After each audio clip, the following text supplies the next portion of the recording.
আসসালামু আলাইকুম বন্ধুরা, কী অবস্থা সবার, কেমন আছেন? তো আশা করি সবাই ভালো আছেন।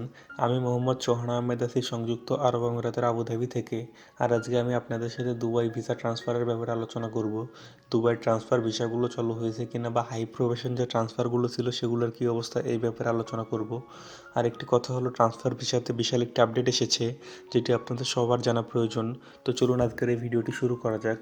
তো বন্ধুরা, আপনারা জানেন যে দীর্ঘদিন ধরে দুবাইয়ের লেবার ভিসাগুলো বন্ধ আছে, যার ফলে এখানে যারা বর্তমানে ক্যান্সেল হয়ে যেত, ক্যান্সেল হওয়ার পরে তারা চাইলে আরবি ঘরের ভিসা করতে হতো, অন্যথায় তাদেরকে দুবাইয়ের হাই প্রভিশন ভিসাগুলো করতে হতো। আর এই হাই প্রভিশন ভিসাগুলো করার জন্য একটি অনার্স বা তার উপরের যে কোনো একটি ডিগ্রি সার্টিফিকেটের প্রয়োজন হতো। সার্টিফিকেট থাকলে পারে তার পরবর্তীতে তারা high provision visa accountant, manager, sales manager এইসব একটি ভিসা করতে পারতো। তবে গত 2-3 দিন হলো এই হাই প্রভিশন ট্রান্সফার ভিসাগুলো বন্ধ হয়ে গেছে।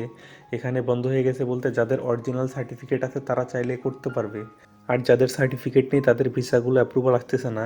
লেবার অ্যাপ্রুভের সময় নানা ধরনের সমস্যা দেখা দিচ্ছে।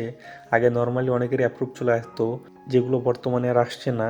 এখন বর্তমানে সার্টিফিকেট আলাদা করে চেক করা হয়। ভিসার জন্য অফার লেটার টাইপ করার সময় এখন আলাদা করে সার্টিফিকেট ভেরিফাই করতে হয়। এর জন্য আলাদা করে এক্সট্রা চার্জও দিতে হয়। শুরুতে আপনার সার্টিফিকেট ভেরিফাই করে দেখবে যে সার্টিফিকেট ঠিক আছে কিনা বা আসল আছে কিনা। তার পরবর্তীতে আপনার ডকুমেন্টগুলো লেবার অ্যাপ্রুভে যাবে। তো এটি নতুন আপডেট। এই আপডেটের ফলে এখন অনেকেরই ভিসার লেবার অ্যাপ্রুভাল আসছে না এবং অনেকেই ভিসা করতে পারবে না। তাই আমি আপনাদের সাজেস্ট করব, আপনারা যে যেখানে আছেন ক্যান্সেল না হওয়ার চেষ্টা করুন।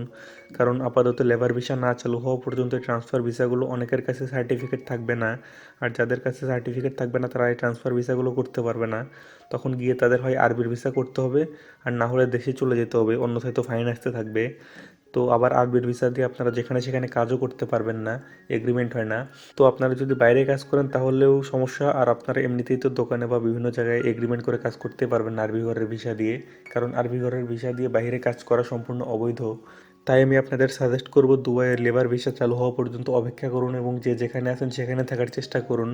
আর যদি আপনাদের অরিজিনাল সার্টিফিকেট থেকে থাকে তাহলে আপনারা চাইলে ট্রান্সফার ভিসার জন্য অ্যাপ্লাই করতে পারেন। তো এই ছিল দুবাই ট্রান্সফার ভিসার সর্বশেষ আপডেট। আশা করি ভিডিওটি আপনাদের উপকারে আসবে। তো বন্ধুরা, ভিডিওটি ভালো লাগলে লাইক করুন এবং শেয়ার করে অন্যকে দেখার সুযোগ করে দিন। আর আপনি যদি এই চ্যানেলে নতুন হয়ে থাকেন তাহলে এক্ষুনি আমাদের এই চ্যানেলটি সাবস্ক্রাইব করে পাশে থাকা বেল বাটনটি অন করে আমাদের সঙ্গেই থাকুন। ধন্যবাদ।